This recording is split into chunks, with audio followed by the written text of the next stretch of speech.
The following podcast is intended for a mature audience.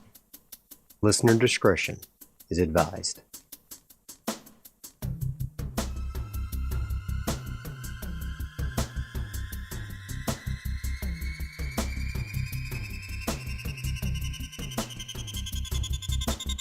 Welcome to Alone in the Realm, a premium solo TTRPG podcast. I'm DV, your humble GM and adventurer. Alone in the Realm is a podcast where we let the dice drive the story, and we are along for the ride. No character is beyond death, and we let the dice lay where they fall. We'll be playing Mothership by Tuesday Night Games, and the slasher module, Vibechete by Joel Hines. I'm altering quite a few elements of both the hooks and the storyline to make it a little different from other Vibechete actual plays out there. Without further ado, let's jump into the plot. Upstairs Corporation's abandoned Hodder Forest Reserve habitat drifts at the edge of core space, furnishing wealthy corporate scions a party spot away from their gilded cage's ever-present surveillance. Following an accident that resulted in the death of 50 workers, the remaining crew of the habitat station suddenly went silent. The domed habitat has been recently marked for decommissioning, and Hasmos Corporation has been hired to perform the deconstruction. In addition, the decom crew is to check on the welfare of the remaining Upstairs Corporation employees and take some biosphere specimens for further analysis. The habitat station itself is 1.5 kilometers long, 1 kilometer wide, and has a hemispheric oval transparent habitat dome. Beneath the dome, decaying structures dot an overgrown woodland landscape, ringed by access corridors. From the outside, the dome is opaque to prevent people from spying on the corporate retreat. A simulated day-night cycle exists on the inside of the dome to mimic a real forest environment. Our cast of characters: Denzel McNelly, he/him, Teamster, team lead for the expedition. Traits: reflective. Therese Mons, she/her, Teamster, pilot for the salvage scow Scorpio Rising. Traits: neglectful. Ollie Kenworth, he/him, scientist, biosphere analysis. Traits: morbid. Ada, automated droid assistant, they/them. Android, assistant to Denzel. Traits: bitter. Rowena Salvella, she/her, marine, security detail. Traits: predatory. Now we set the scene. The mythic chaos factor is at 5. The Scorpio Rising has docked with the Hodder Forest Reserve, and the crew have gathered their gear in preparation for the job. Mythic test the expected scene.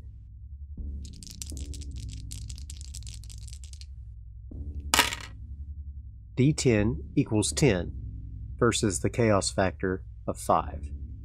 We get the expected scene. Denzel waits for Therese to finish the docking sequence and come back to the airlock for a briefing prior to departure onto the station. She saunters back, smiling at everyone and chewing a piece of gum. "All set, boss." Denzel nods to her and then addresses the gathered crew in the airlock, Ada standing beside him with her personal terminal taking notes. "All right, listen up, people. Hasmos has hired us to perform the decom of this station, and we're going to try to accomplish it without incident. In addition, we have a few other tasks to achieve while on board." He starts ticking off points on his fingers. 1. Dr. Ollie Kenworth will take samples of different elements of the biosphere here for Hasmos data records. 2. We will check the status of the remaining Upstairs Corporation employees here on site and get them prepped for departure. We will bring basic medical gear in case of illness or injury. 3. We will retrieve the logic core from the station AI. 4. We will begin decom of secondary systems, then proceed to primary systems before our departure. As you can see, we have a guest with us, Rowena Savella, who will be providing security services. According to Upstairs, there was some wildlife within the reserve that could be considered dangerous. Rowena stoically nods at the mention of her name. She seems out of place from the rest of the workers. They're all wearing standard Hasmos coveralls, with a variety of tools to perform their jobs. She, on the other hand, is fully decked out in standard battle dress, with a pulse rifle slung over her shoulder. Let's not mess about, and just get the job done so we can get paid. Understood? Denzel pointedly looks at Therese, but she's chomping on her gum and looking at her nails. Therese? Understood? He repeats. What? Oh, sure, you got it. She doesn't even look up from picking at a spot on her nails. Denzel presses his lips together in frustration, then addresses the group again. Okay, folks, let's get moving. They all grab their gear as the airlock hisses in pressure normalization. I heard that some of the original crew were left in cryo during their evacuation of the station after the accident, Therese whispers while they wait on the pressure to normalize. That's just a rumor, Ollie states matter-of-factly while checking on the crew manifest of his datapad. Looks like there's 16 maintenance crew members left on the station, keeping things running. I guess we can ask them if anyone's left on ice. He stares at Therese, but she doesn't respond. He has a very rough, middle-aged face. No one would ever consider him a handsome man. Therese, on the other hand, is a very attractive young woman in her 20s. The airlock door opens after a few moments, and they walk from the gangway of the ship onto the docking bay of the station. Straight away, they notice the place is in great disrepair. The faux wood-paneled interior is covered in spray paint. There's various litter strewn about on the floor, including drug paraphernalia and empty alcohol containers. Above the main entrance to the station, the word condemned is stenciled in red paint. There are dozens of faded and crumpled maps of the park scattered around the bay. Denzel reaches down and picks one up. What a mess. Looks like this place might have been visited by some loiterers, using it as an unsupervised party location. Strange, though, that the crew didn't clean it up. Okay, first thing we need to do is go check on the existing crew. We'll stay in a group at first so that Rowena can provide protection in case any of these animals are still about. Once we have verified everything is safe, we can split up and do our tasks. I'm telling you, the crew's all on ice, Therese reiterates through her gum chomps. That's enough of that, Therese. Let's get moving. Denzel is obviously irritated by the young woman's flippant attitude. He's of middle age as well, but rather handsome. He's also rather quiet, and he brooks no nonsense as a leader. Ada moves over to a data jack next to the station entrance and plugs her terminal into the jack. Denzel, the readings from inside the station show to be nominal for human life forms. It is safe to proceed from an environmental standpoint. Her hollow robotic voice grates on the nerves of Ollie, and he glances at her synth flesh form in disgust. Obviously, he has no love for androids. Mythic Fate check. Does the group see anything else of interest in the docking bay? I rolled a 4. Extreme yes. I roll on the mythic cryptic message table. 45. Horrible. Look at this, Rowena states, pointing at a scrawl of paint on one of the walls. Horrible wolves, beware. It reads in blood-red letters. You think this is legit, or just some kid's idea of a joke? Most likely a joke, but we'll keep on guard nonetheless. Remember, folks, stay together. Denzel moves to the entrance and opens up the doors. There's a slight hiss of air normalization, and they're greeted with an aromatic array of forest scents. damp earth, trees, and even a nice breeze that must be simulated. The artificial sun is high in the sky, and if they didn't know better, it would seem as though they're outside. Magnificent! Are these real trees? Therese pushes past the others and walks wondrously into the reserve. The others follow close behind, and even Denzel's looking about in amazement. Too bad they're closing this place. This truly is beautiful, Denzel states as he picks up the top of a tall piece of grass growing next to a dirt path. Up ahead is a set of rustic wooden signs with instructions burned into the wood. There doesn't appear to be the same level of litter and detritus in this part of the station. Apparently the workers are at least keeping this part clean. They walk as a group up to the signs. Pointing straight ahead, it states that the dance pavilion and lake. To the left and to the right are graveled paths leading to the access tunnels for maintenance teams. Okay, according to this map, the control room's on the other side of the park. We could go through the access paths, but we might as well enjoy the scenery, right? He gives a slight chuckle. You old softy, Therese coos. Ada stares at her with her inhuman purple eyes. Therese notices the stare and shivers. They all walk as a group down the dirt path, marveling at the trees and the grass. They hear the sounds of insects buzzing and birds chirping in sing-song. Before long, they arrive at the dance pavilion. It's an open-air gazebo in a clearing of pine trees. The paint is peeling off the construction, but it almost seems intentional. On the floor of the gazebo, several humanoid silhouettes are covered in white plastic sheets. Along one edge of the gazebo is a bar. It seems to be fully stocked with a variety of alcoholic beverages. Interspersed along the surface of the bar are cartoon bare-faced pill dispensers.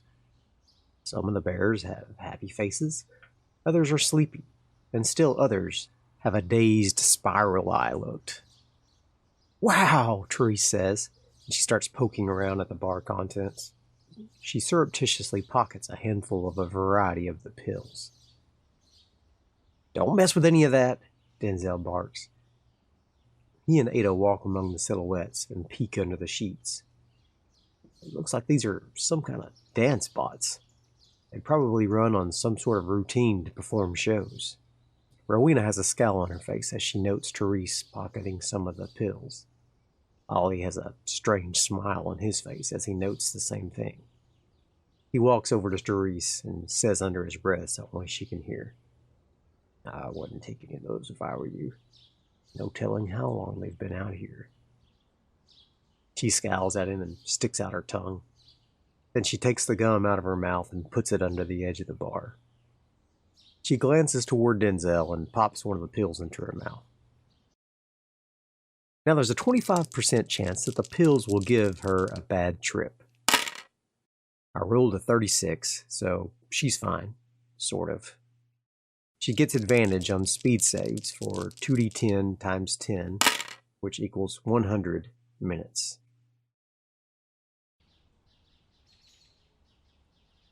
The effect of the pill is evident almost immediately and works akin to modern-day ecstasy, but more. Though Teresa is mostly repulsed by Ollie, she suddenly finds him very intriguing.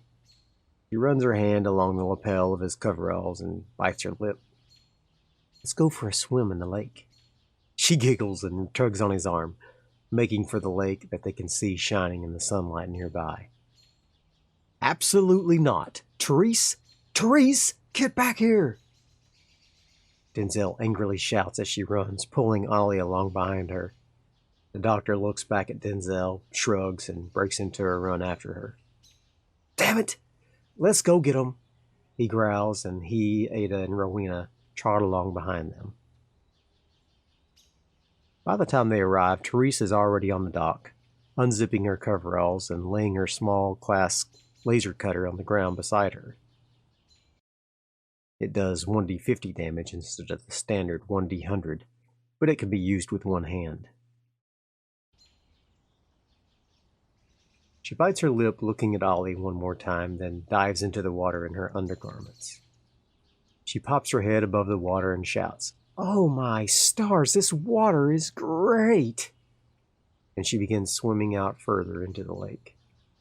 Ollie debates jumping in after her, but notices a flare gun floating in a wax paper boat near the dock. He reaches down to retrieve it. When he unfurls the paper, it reads, "I love you," in big bold letters. He tosses the note back to the ground and stands back up. He absent-mindedly puts the flare gun into his rucksack. The lake is beautiful and surrounded by pine trees. On the end of the dock is a bear-shaped speaker system. Ada walks up to it and pushes a button. Suddenly, overly loud rock music begins playing. She attempts to shut it off, but no matter what button she presses, it continues to blare. Denzel walks to the edge of the dock and shouts for Therese to come back, but either she can't hear him over the music, or she just continues to ignore him. Blasted no good excuse for a worker. She's done after this. I am not her babysitter. And turn that nonsense off, he shouts to Ada. She mouths something along the line that she's attempting to do so, but he can't hear her over the noise. This isn't the first job the team has done together, minus Rowena. This also isn't unusual behavior for Therese. She must have connections in the upper echelons of Hasmos, though, because despite numerous complaints and negative reviews, she continues in her employment on the team unfazed.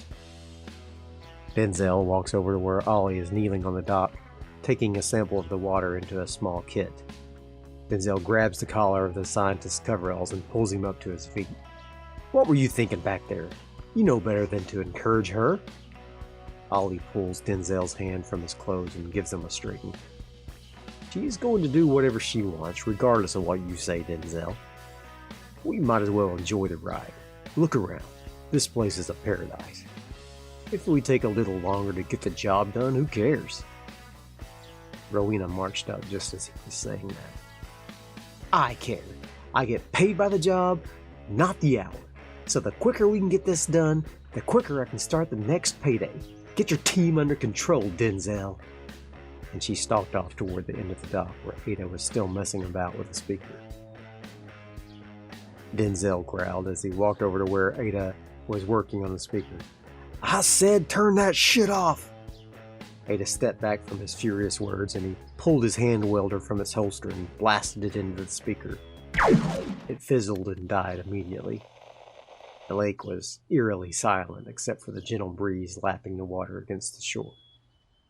"There," he said, as if he had just flipped a switch and not blasted hardware with his welder. He turned toward the lake and shouted out to Therese with a cupped hand, "Get out of the water and let's get to work."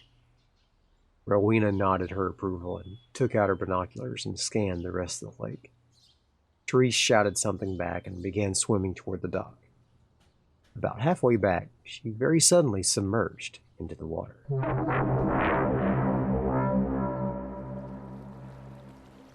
Therese hated it when Denzel was being a stick in the mud. He was okay most of the time, but he could be a real stickler for the rules. Luckily for her, Daddy had kept her out of trouble, though he had been quite annoyed at having to intervene on her behalf. She supposed she could go do some work.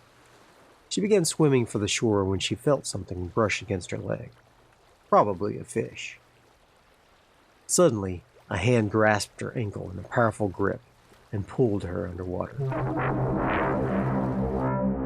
Therese fear save, D100, plus her rim-wise skill.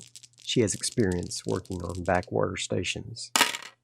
A roll of 6 versus a 37. Save. She didn't panic. She gathered her wits and kicked as hard as she could at the grasping hand. Therese, combat roll, plus 0G.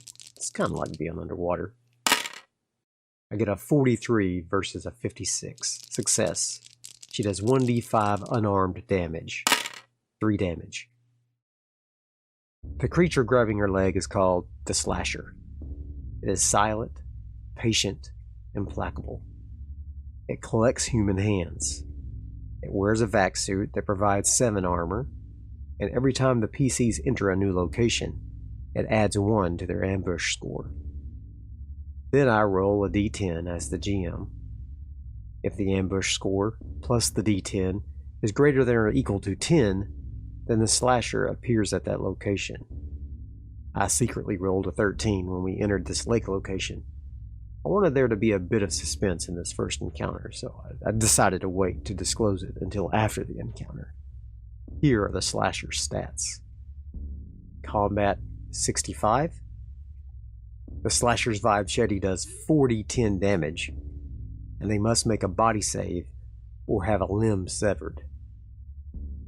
Their instinct, which is used for all their other saves, is 60. Their armor protection, 7. Wounds, 6, with 25 hit points per wound. The 3 damage from Teresa's kick was absorbed by his armor, but he still lets go. The hand grasping her released its grip after the kick, and Therese uses all of her speed to try to swim away. Therese speed check, with advantage, 65 and 82 versus 44. Fail. Plus 1 stress. Now at 3 stress. Denzel saw Therese swimming toward the dock, so he started walking back to tell the others to get ready to move out. "What the?" Rowena exclaimed. She pointed out to the lake. "Something just pulled Therese under." "She's probably just messing about," Ollie said as he walked up. Ada nodded in assent. Denzel called out Teresa's name, but there was no response. She suddenly popped back up out of the water and screamed. Denzel ran down the dock, dove into the water, swimming for Therese. Rowena readied her pulse rifle. Slasher attacks Therese, D100. 97 versus 65. Miss. Therese feels the hum of the Vibechete as it swings near her legs. She swims harder than she ever has before. Therese, fear save plus rim-wise. 52 versus 27. Fail. Plus 1 stress. Make a panic save. D20 equals 16. Save. In Mothership, if you critically fail a save, you have to roll a panic check. You can optionally roll a panic check if you or the GM thinks it warrants it. In this case, I did think it warranted it, but she didn't panic. As Denzel swims nearer, Therese shouts out to him, "Something's attacking me!" Fighting underwater will not be a good time, but he submerges to see if he can get a sight of what's attacking Therese. Mythic fake check. Can Denzel see the slasher? I rolled a 22. Yes. With the doubles, we get a random event. I roll on the random event table, ambiguous event. So I roll on the mythic meaning tables, and I get change plus misfortune. Denzel swims underwater and sees a massive figure wearing an old-fashioned bubble helmet vac suit swimming slowly after Therese. It sees Denzel up ahead, and it just lets itself drift down to the bottom of the lake, out of sight. He swims back up to the surface just as Therese is nearing him. "It's gone for now, let's go!" he gasps between breaths, as they both swim toward the dock. They reach the dock soon after, and the others help them up out of the water. Therese grabs her coveralls and immediately begins running away from the water. Denzel scoops up her small laser cutter and points it toward the lake while backing away. "Some fucking psycho in a vac suit with a huge Vibechete was down there taking swipes at Therese," he growls as he too begins to back away from the water. Rowena doesn't say anything, but she trains her rifle at the edge of the dock and begins to walk backwards as well. Ollie runs over to Therese and helps to calm her down and check to make sure she isn't injured. Ada pulls out her crowbar and says, "That is highly unusual for a station employee to behave in this manner. I am contacting Hasmos immediately." She stands silently for a moment, then states matter-of-factly, "I am unable to route any communication to the ship from here. Highly unusual.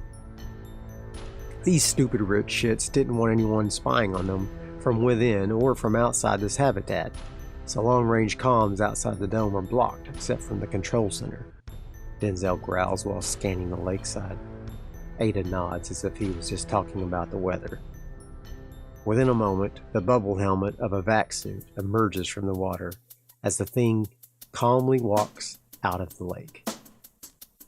End of scene. I hope you enjoyed this first session of Mothership Vibechete. I had a lot of fun, and we'll continue this series very soon. Bye for now.